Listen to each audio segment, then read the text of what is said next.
What's up, guys? It's John. This is Matt, and this is John and Matt's Reviews.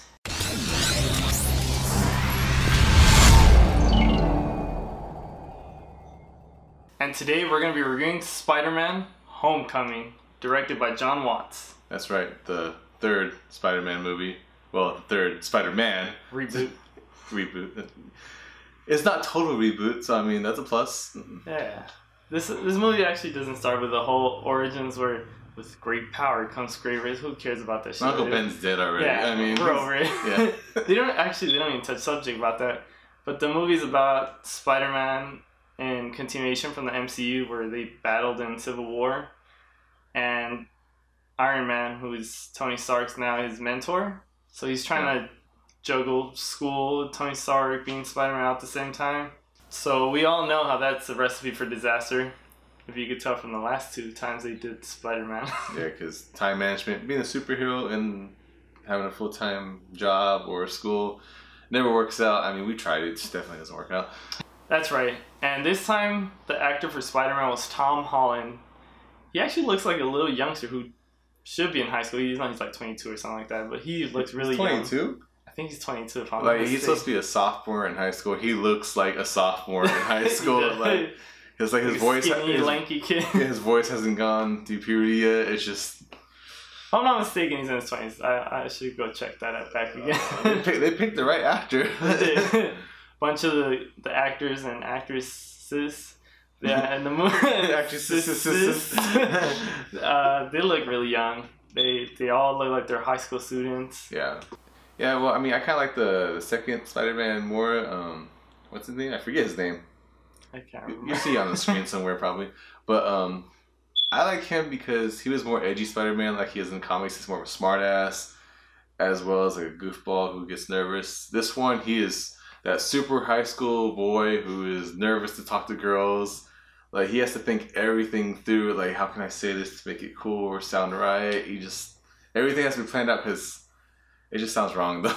Like, but you know what? That did remind me of high school because there were certain times where I would be in high school and I want to do something like, oh man, what if I make an ass out of myself or do this wrong? And I'm like, man, I'm just not going to do it and stay still, which is what happened a lot of times in this movie.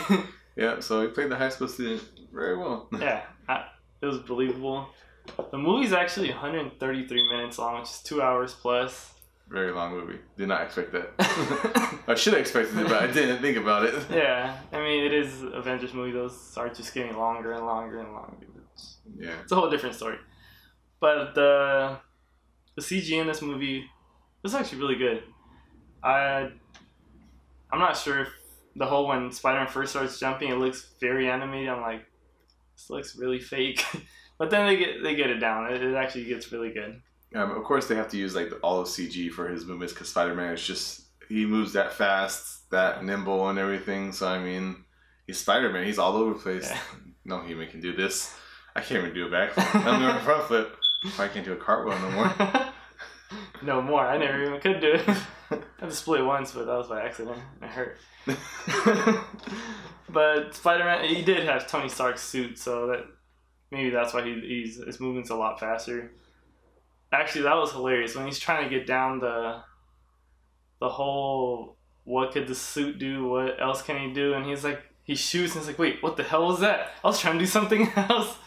Yeah. And then that part was it was interesting. Yeah, so they had, they show on the trailer his suit as like limits that Tony Stark put in. He can only go so far. Well, he hacked into it and now he can do everything, and he didn't know how much everything was until he found out, and the suit kept trying to kill people for some reason. Oh, yeah. You'll see that. I mean, but you know what?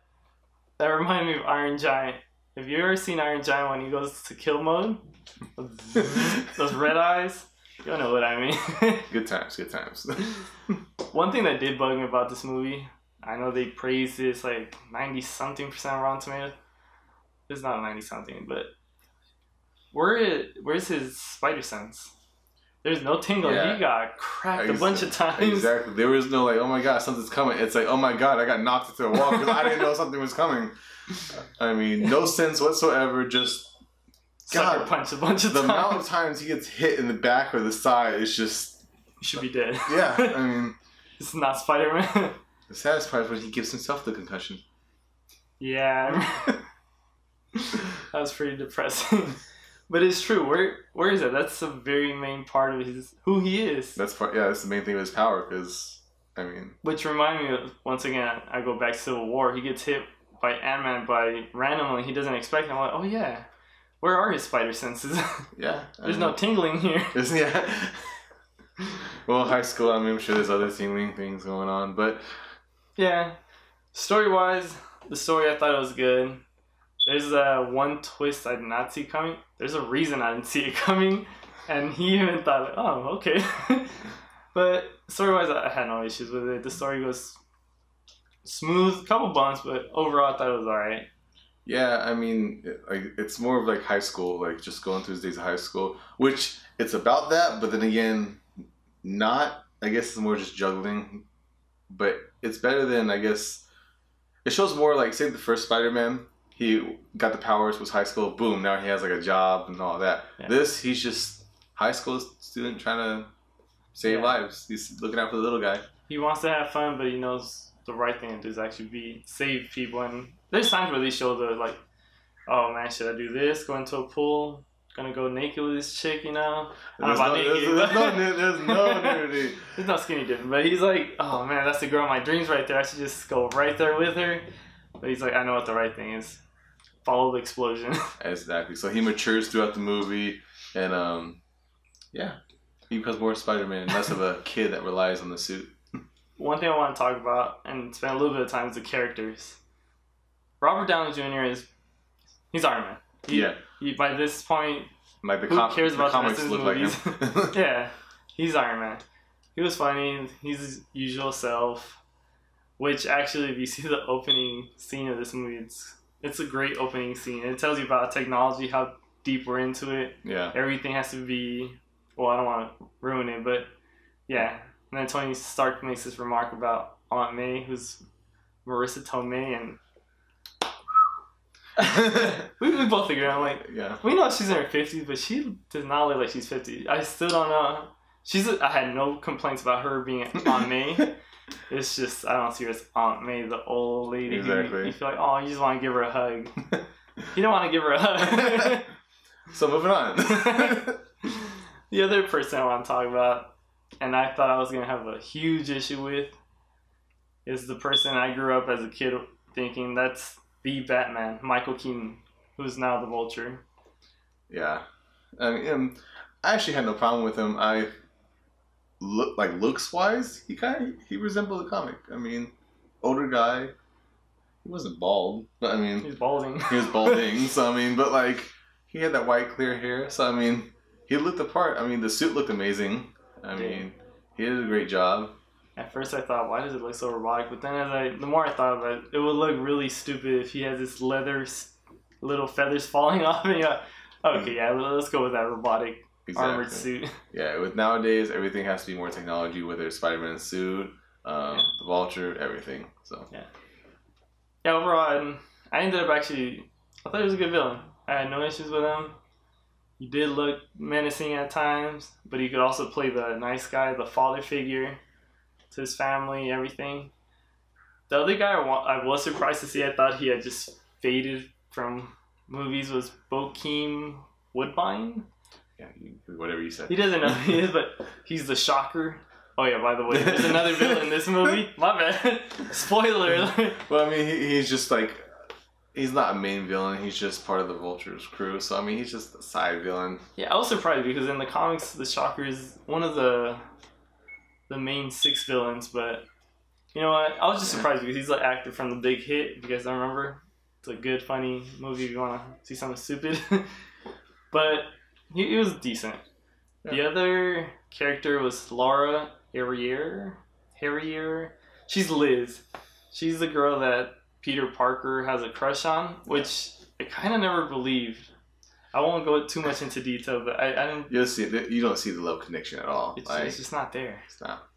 I didn't believe it. I didn't care for it. Not like with Mary Jane and stuff and the other Spider-Mans. Like, yeah, when he. Like the original, even the second one where he would do something stupid, you're like, come on, go apologize. That sounds like Exactly. Yeah, who cares? Let her go. Who cares? I said this one, he could barely even talk to her because high school guy, you know. Yeah. Didn't know what to say. Yeah, but I just didn't see the love connection there. It's fine. The other character that was decent, she was actually really emo. What was her name? It just says Zendaya, and her name is Michelle. I'm not gonna ruin what goes on here, but she's super emo. Yeah, she basically hates the world. I mean, she hates everything. Yeah, but she pops up all over the place. Yeah, she's like that creepy person. Like, where'd you come from? Like whether it's I'm in this club, I'm in detention, I'm outside here, she's there. Not for Spider-Man. I would think that's Spider-Girl. Alright. Spider-Gwen, maybe. We never know. And of course, there's his best friend Jacob Batalon, who's Ned. Ned was funny. Yeah. Ned was a classic nerd. Classic nerd. He's the genius. He's the one who like kind of cracked into Spider-Man's suit to hack it and everything. But I mean, yeah, that's his best bud. So his best bud. He's deep into Star Wars. Let's build this Lego set. He's who he is. He's hilarious. I'm glad they showed him that he has a best friend. Yeah. One character I didn't even bother looking up his name was Brock. I have a feeling he might be Brock Francis in Venom.